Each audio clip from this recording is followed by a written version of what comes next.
Welcome to County Portal, your simple source for local government services and public records.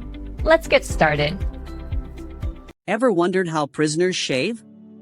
You can't just hand someone a sharp object in a place built for security, so how do they stay clean-shaven without turning a grooming tool into a weapon? The reality is a carefully controlled and often uncomfortable process. The most common tool is a special type of safety razor, but it's nothing like the ones you buy at the store. Forget multi-blade, pivoting heads. These are cheap, flimsy, single or double-blade razors made of brightly colored or clear plastic. The entire design is intentional. The plastic is brittle, so if an inmate tries to snap it to get the tiny blade out, it's more likely to shatter into useless pieces. The blade itself is small and deeply embedded, making it extremely difficult to remove and weaponize. Inmates typically have to purchase these razors themselves from the commissary, which is the prison's general store.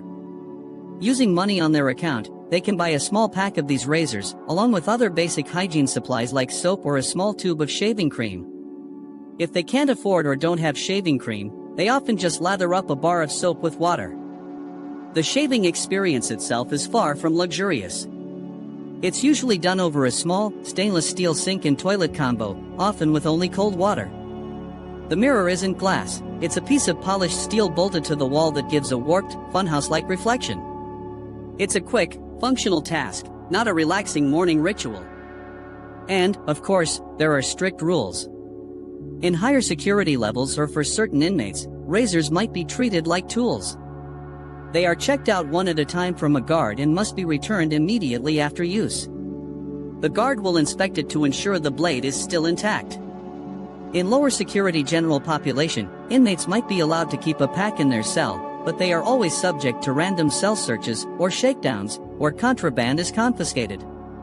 If a razor goes missing, it can be a serious issue, potentially leading to a lockdown. For inmates in segregation or those considered a high risk, they may not be allowed a razor at all.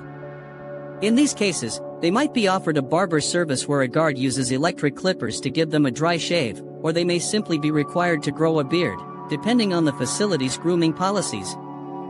So, shaving in jail is a perfect example of how even the simplest daily activity is transformed by the need for security and control. It's a basic part of life, adapted for a world behind bars. Thanks for watching. If you found this look into prison life interesting, make sure to hit